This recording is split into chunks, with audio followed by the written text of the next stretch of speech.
Di tengah perjalanan, Wuching pun mengungkapkan rahasia langit mengenai jiwa Sun Wukong yang ternyata masih hidup. Meskipun tubuhnya sudah dihancurkan, namun para dewa menyegel jiwanya jauh di dalam samudera.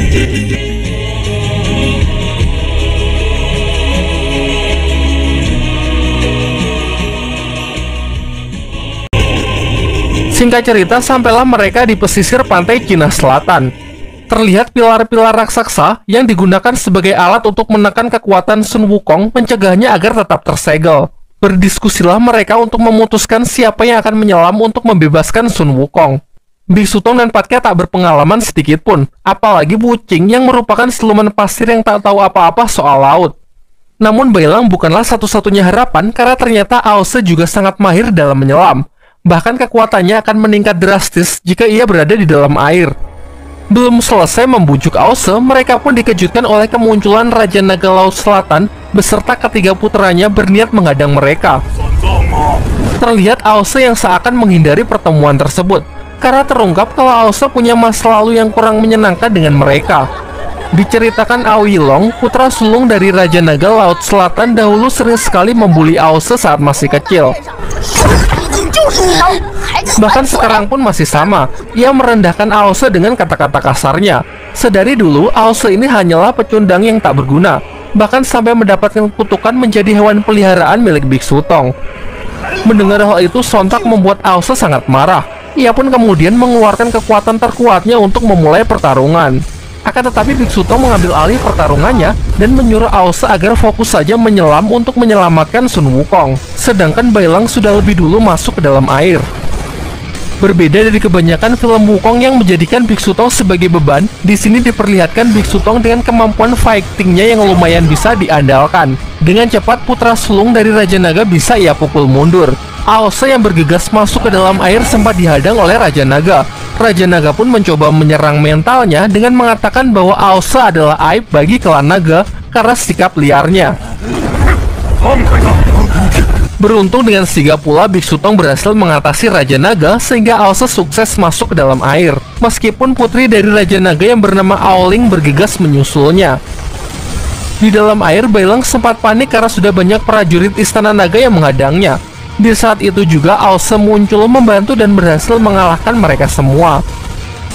Sedangkan Aoli yang tadi menyusul ternyata hanya mengamati mereka saja. Aose pun juga berkata bahwa ia tak ingin menyakiti Aoling. Kembali ke permukaan, diperlihatkan Biksu Tong yang sangat kewalahan melawan fighter sekelas Raja Naga. Berulang kali ia mendapatkan pukulan telak hingga terlempar ke dalam air.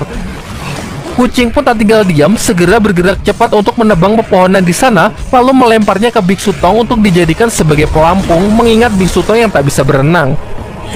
Raja Naga lalu mengatakan kalau pilar-pilar ini bukan hanya digunakan untuk menekan kekuatan Sun Wukong, namun juga melemahkan jiwanya agar Sun Wukong tak bisa dilahirkan kembali. Tentu mengetahui hal itu membuat Biksu Tong sangat emosi. Ia pun mengungkapkan penyesalannya dulu ketika ia merapalkan mantra untuk membantu para dewa menangkap Wukong. Pertarungan ronde kedua pun ia mulai. Diperlihatkan Biksu Tong yang mulai bisa mengimbangi Raja Naga, bahkan setelah Raja Naga menggunakan zirah petirnya.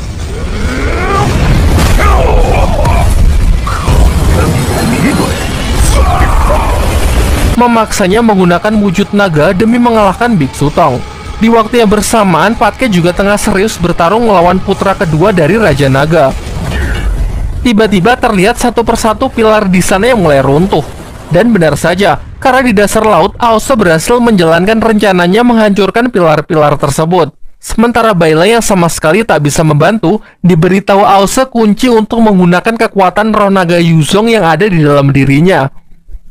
Hal ini ternyata berkaitan dengan latihan yang diberikan Biksu Tong sebelumnya mengenai ketenangan pikiran. Untuk menguasai roh naga, Bailang haruslah menenangkan pikirannya dan bersatu dengan alam. Sampai akhirnya dengan arahan dari Aose, Bailang pun berhasil mengeluarkan kekuatan roh naganya untuk membantu menghancurkan satu persatu pilar tersebut.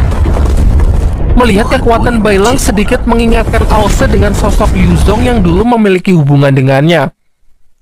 Singkat cerita, Bailang pun bertemu dengan Sun Wukong dengan banyak pilar yang menancap di tubuhnya. Wukong pun mempertanyakan bagaimana Bailang bisa sampai ke sini dan dari mana ia mendapatkan api penyucian yang ia bawa. Bailang lantas menceritakan semuanya tentang rencana pengembalian benda tersebut, termasuk rekan-rekannya yang berjuang di atas sengaja datang untuk membebaskannya. Lalu Wukong memberitahu Bailang bahwa dari semua pilar ini ada sebuah pedang yang benar-benar menekan kekuatannya. Lantas ia pun menyuruh Bailang agar mencabut pedang itu agar ia bisa bebas. Namun tiba-tiba datanglah putra sulung Raja Naga yang langsung menikam Ao-Se. Untung saja ia masih bisa selamat dan menyuruh Bailang bergerak cepat untuk mencabut pedang yang dimaksud. Ao Ling kemudian juga datang, tetapi malah mempertanyakan mengapa kaum naga harus tunduk kepada perintah langit. Dari sini Yilong pun menjelaskan rencananya yang ingin menaklukkan seluruh istana naga dari keempat penjuru. Ia sangat yakin kaum naga akan memiliki masa depan yang jauh lebih baik jika dipimpin oleh ayahnya, yaitu Raja Naga Laut Selatan. Bahkan ia mengungkapkan kalau Raja Naga Laut Selatanlah yang memberitahu Kaisar Langit mengenai keberadaan api penyucian yang disembunyikan di Gunung Tianyu. Sementara di atas, Raja Naga menghentikan serangannya, karena yang ia lakukan sejauh ini ternyata hanya untuk mengulur waktu. Dan benar saja, tak lama setelah itu datanglah sang jenderal perang Kerajaan Langit, Dewa Erlang bersama para pasukan langit. Untuk menghindari pertumpahan darah yang sia-sia, Dewa Erlang pun menawarkan dua pilihan. Pertama yaitu ikut dengannya ke langit untuk menyerahkan api penyucian, atau kedua ikut dengannya hanya dengan kepala. Namun Biksu Tong pun membuat pilihannya sendiri, yakni melanjutkan perjalanannya untuk mengembalikan api penyucian. Ia mengungkapkan penyesalannya di masa lalu karena sifat pengecutnya yang menyerah sebelum berusaha. Untuk menebus kesalahannya di masa lalu, ia pun kini menantang Dewa Erlang untuk bertarung demi mempertahankan pilihannya. Dilancarkanlah serangan pertama. Dewa Erlang menggunakan tombak apinya langsung melesat ke tubuh Biksu Tong. Serangan itu terlalu kuat yang membuat Biksu Tong terluka. Beruntung serangan kedua berhasil Wuching Tangkis yang datang membantu gurunya. Giliran Biksu Tong yang mendapatkan celah segera membalas serangan Dewa Erlang dengan tinju terkuatnya, disusul serangan kejut dari Patke dengan senjata andalannya. Nampaknya serangan kombinasi mereka cukup untuk merepotkan Dewa Erlang. Di sisi lain, Yilong, putra sulung Raja Naga Laut Selatan, masih saja memanas-manasi Ao-Se dengan mengingatkannya tentang masa lalu. Diceritakan dulu saat masih di akademi, Ao-Se lah murid yang terlemah. Yilong dengan bakatnya menjadi murid yang pertama menguasai teknik roh naga, sedangkan Ao-Se dibully yang bahkan belum bisa terbang. Disinilah peran Yuzong muda yang datang membela Ao-Se. Ia juga merupakan murid yang berbakat di akademi tersebut. Berbeda dari Yilong yang sangat angkuh, justru ia sangat ramah membuatnya menjadi teman pertama dari Ao-Se. Ia memberikannya semangat, juga tak keberatan mengajari Ao-Se terbang serta banyak hal lainnya. Ia pernah berkata kalau Ao-Se bukanlah sampah seperti yang dibilang orang-orang. Justru ia bisa melihat potensi unik yang ada di dalam diri Ao-Se. Mengingat hal itu, Ao-Se pun kini bertekad untuk menunjukkan potensinya tersebut. Sebuah kekuatan petir merah yang ia lepaskan seketika membuat Yilong tak bisa bergerak. Sekarang giliran Ao-Se yang berada di atas angin dan mengatakan bahwa kemampuan Yilong sama sekali tak ada apa-apanya. Amarahnya yang menumpuk selama ini membuat Ao-Se ingin balas dendam dengan membutakan salah satu mata Yilong.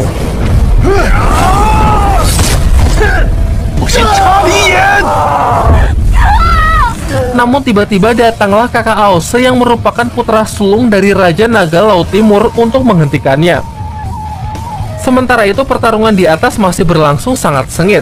Patke berhasil mengalahkan beberapa prajurit langit meskipun putra kedua Raja Naga ikut melawan. Patke dengan kekuatan penuhnya mampu membunuhnya.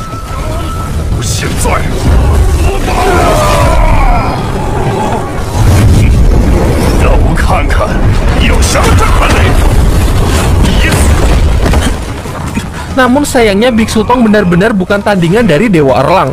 Tubuhnya bahkan gemetar dan mengeluarkan keringat dingin karena ketekanan kekuatan Dewa Erlang yang luar biasa kuat.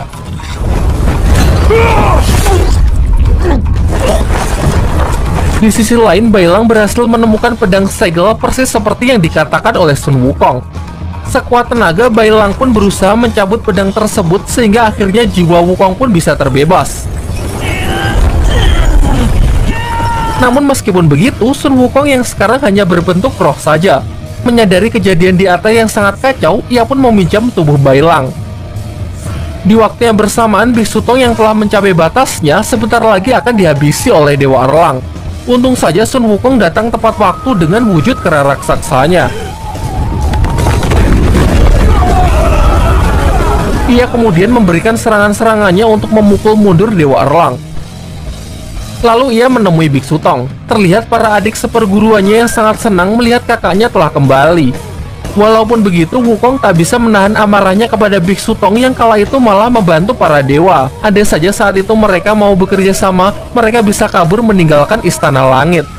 Ya, tak ada gunanya juga mempermasalahkan masa lalu. Ia pun segera berbalik untuk kembali menghadapi Dewa Erlang. Namun karena ini bukanlah tubuh aslinya, membuatnya tak bisa menggunakan seluruh kemampuannya. Ia kemudian menyuruh Biksu Tong dan yang lainnya untuk menunggunya menyelesaikan pertarungan. Pertarungan pun kembali terjadi. Wukong memanggil pasukan kerannya untuk menyerang Dewa Erlang, namun dengan cepat bisa segera diatasi oleh Dewa Erlang. Ternyata semua tadi hanyalah ilusi untuk mempermainkan Dewa Erlang. Tibalah duel yang sebenarnya dengan serangan kuat milik Wukong yang menghempaskan Dewa Erlang.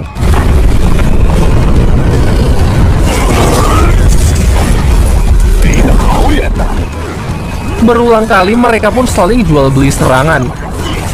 Sementara itu, melihat salah satu putranya terbunuh membuat Raja Naga sangat murka. Kemudian datang juga Yilong yang memperlihatkan luka di matanya akibat serangan dari Aose. Sedangkan kakak Aose pun meminta izin kepada Biksu Tong untuk membawa adiknya tersebut kembali ke tempat asalnya, yaitu Istana Naga Laut Timur.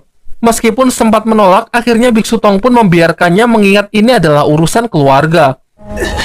Namun Raja Naga yang meminta keadilan protes kepada kakak Aose. Ia mengatakan kalau seharusnya sesama bangsa naga harus saling membantu. Namun kakak Aose pun malah mempojokannya. Ia berkata bahwa ia sama sekali tak tahu mengenai Sun Wukong yang disegel di tempat ini. Menurutnya terlalu banyak kejanggalan sehingga perlu diselidiki lebih lanjut mengenai keterlibatan klan naga laut selatan dalam masalah ini. Ia pun akhirnya membawa Aose segera pergi ke tempat asalnya, yaitu Istana Naga Laut Timur. Sedangkan Biksu Tong dan yang lainnya beristirahat sembari menunggu pertarungan Sun Wukong. Sebagai jenderal tertinggi, jelas kekuatan tempur dari Dewa Erlang tidak diragukan lagi. Sementara Wukong sama sekali tak diuntungkan karena tak bisa mengerahkan seluruh kekuatannya akibat batasan tubuh Bailang yang ia gunakan. Ia pun memanfaatkan berbagai kecerdikan dengan mengubah dirinya menjadi ribuan Wukong mini untuk menyerang Dewa Erlang dari segala sudut. Sayangnya Dewa Erlang